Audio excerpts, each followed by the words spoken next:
I'm Knuckles, the Echidna. Just call me Knuckles. Following the signal from the Master Emerald, I found myself deep inside this canyon. This place looks like a deserted mine of some kind. Most of it's underwater now. It's gonna be tough finding the pieces of the Master Emerald here. No time to complain about it. I have to find the pieces of the Master Emerald quickly.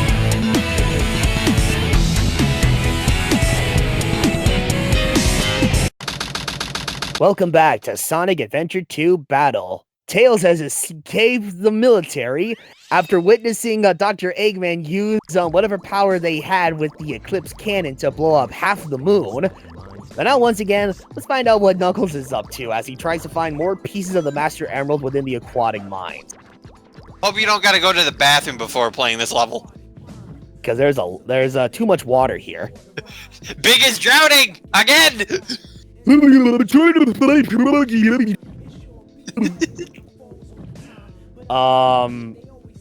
guess it's like he's not even moving.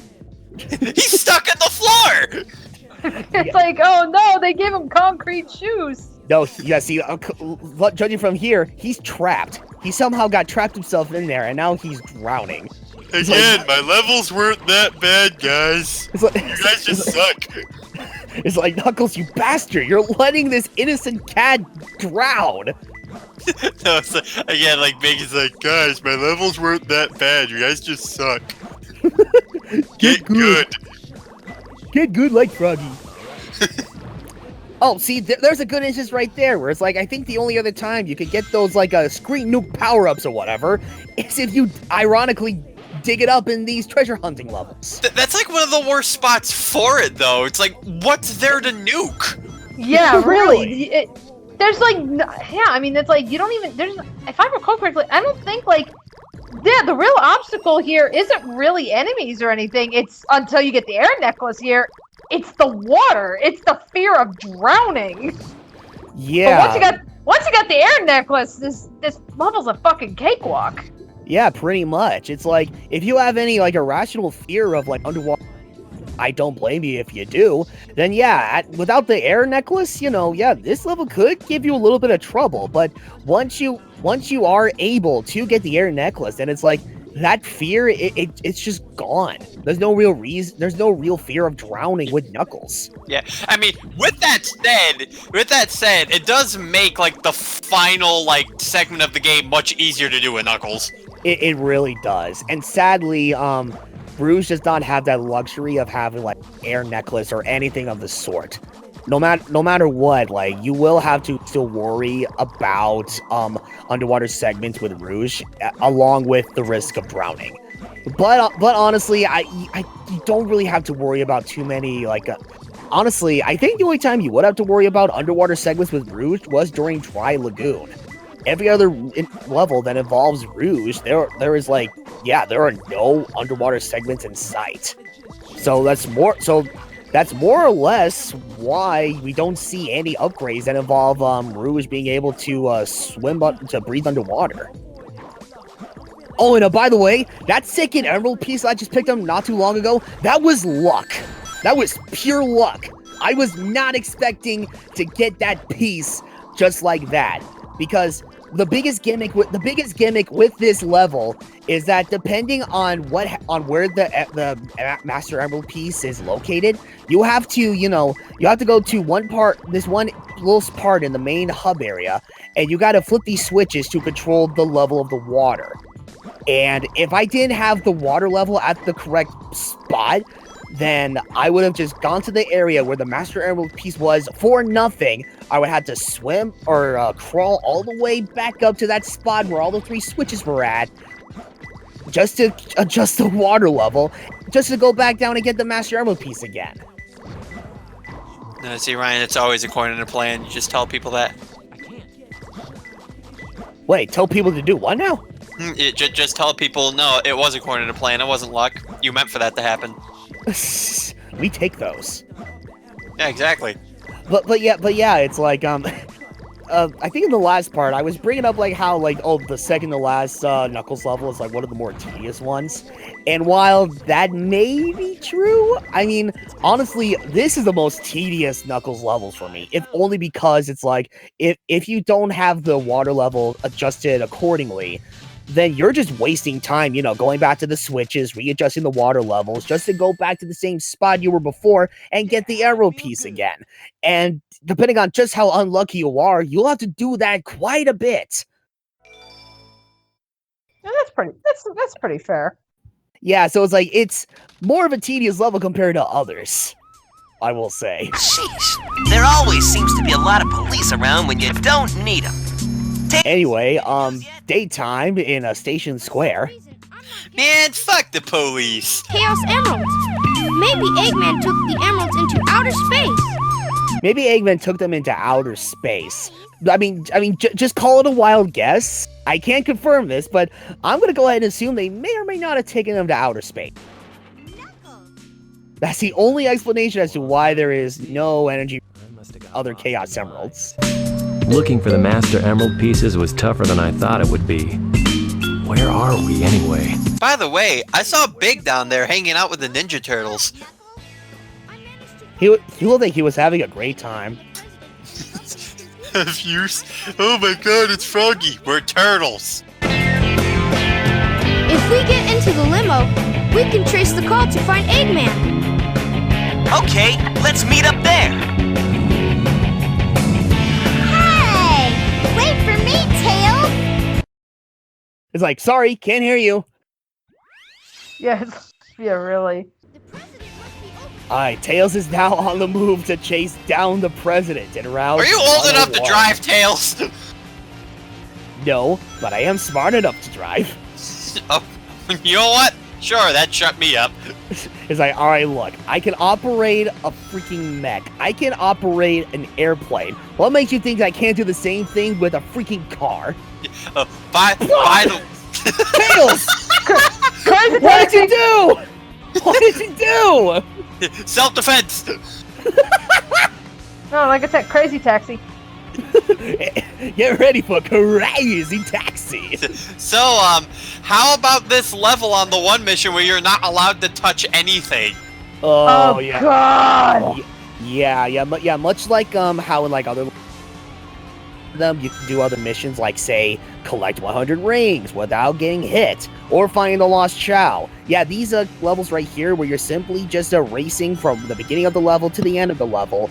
There are other prerequisites as well, one of which consists of not hitting the wall. So yeah, no physical contact with the wall of any kind, and the other, not running into any cars, like a good Samaritan, or like a good driver. Yes. Fuck that! Everyone dies!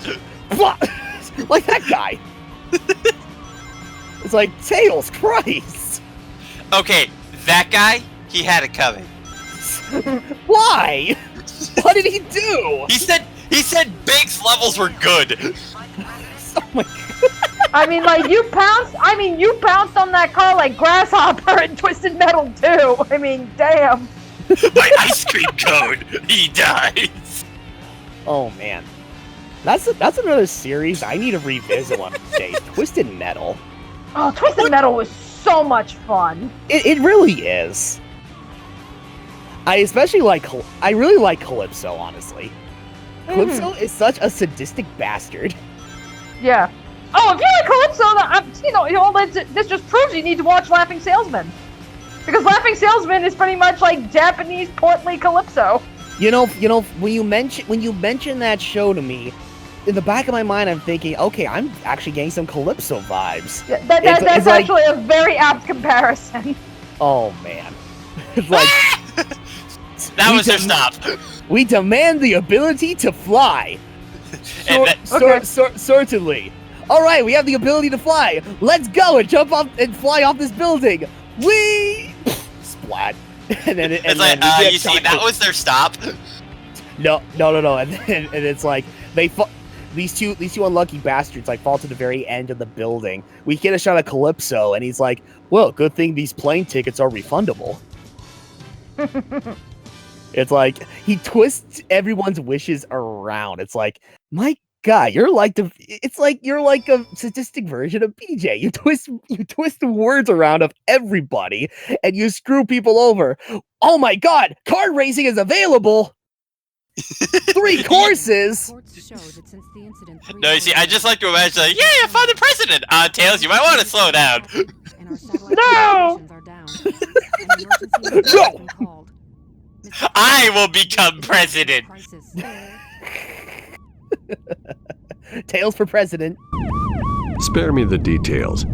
Exactly just what is it that you want? God, this model is so awful. You know what?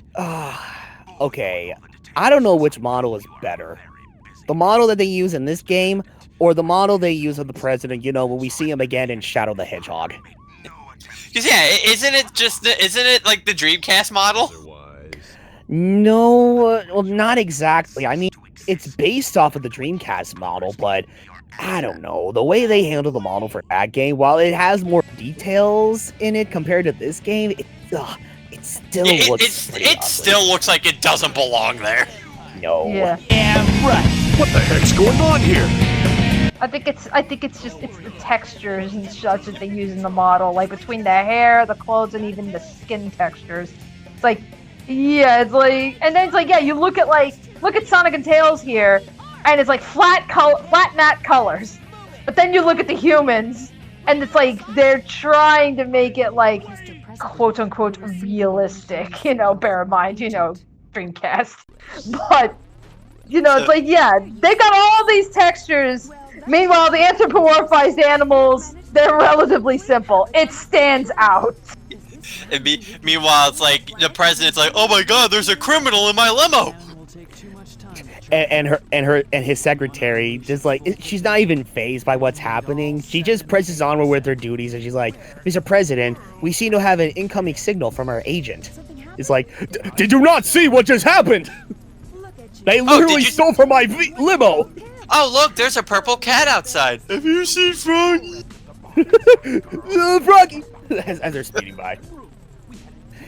Speaking of like textures and like flat colors and such, something that's very odd yet very interesting at the same time when you compare like say the Dreamcast version with like the other ports of the game, like Nintendo GameCube, PlayStation 3, Xbox, PC. Apparently, if you play the Dreamcast version, somehow they're able to manage, like not just the textures and not just the coloring, but also the shading as well. Like there's more shading with the Dreamcast version compared to every other port that came afterwards. So yeah, it's like you see this version of the game with all these like flat colors and lack of shading and such. And while it's not like completely terrible by any means, it is kind of off-putting at certain parts of like these cutscenes or whatever. But then you look at the cutscenes like within the Dreamcast version, and it's like, wow, this is actually more pleasant on the eyes. Why is that? Why is it that a console that is like a much older console that came out like definitely like, way before the Nintendo GameCube, way before the Xbox and the PlayStation? You wanna know how to drift? Okay. Deja vu, I just been. Oh, okay. I didn't even get into detail about how the whole drifting thing in these levels. If you quickly tap the A button or whatever, you are able to drift, and I'm like, initial D, motherfuckers! Like, fuck you, I'll get to the bargain sale first! Alright, look, I was listening to some Initial D tracks while editing this, and I'm like, okay, screw this. I'm bored. I'm gonna implement this joke. I don't give a shit. Initial D had some good music. I mean, It really did. Well, granted, the original Japanese track, because I don't know if it was for copyright or whatever, but if you actually listen to like the English dub of Initial D, they changed all the music. I think it was a copy. Yeah, I think it was a copyright thing or something. So all that awesome Eurobeat music that Initial D is known for, that's the Japanese version. They changed it to like rock music or something in the English. Interesting. Like, I know the songs that from Initial D that everyone is familiar with. It is like Japanese, but with some very talented English, mind you. But I I had no idea that they changed the music entirely with the English dub. I was under the assumption that the songs were pretty much untouched in the English dub. So that's interesting to know. That's not the case. So yeah, like when everyone thinks about music from Initial D, like the most common ones are like Night of Fire, Running in the 90s, Beat of the Rising Sun. Those are like some of your most iconic ones, and they're from the first season of Initial D. Yeah, that's the original tracks that they used in the Japanese version, and I think it's because of the copyright, because it's technically Eurobeat music. I think that was why, for whatever reason, I don't know if they couldn't get the licensing to it, like maybe it was too expensive, or for whatever reason they couldn't get a deal for it. But yeah, for whatever reason, they changed all the music. Huh. Well, yes, Sonic and Co. have a good idea on where Eggman and the rest of his team are communicating from. So now Sonic, Tails, and Knuckles and Amy are going to try to find a way to get to the Space Colony Ark. But little do they realize that Tails is about to get a good idea on how it feels like to get pursued. You'll see why in the next part, so we'll see you guys then.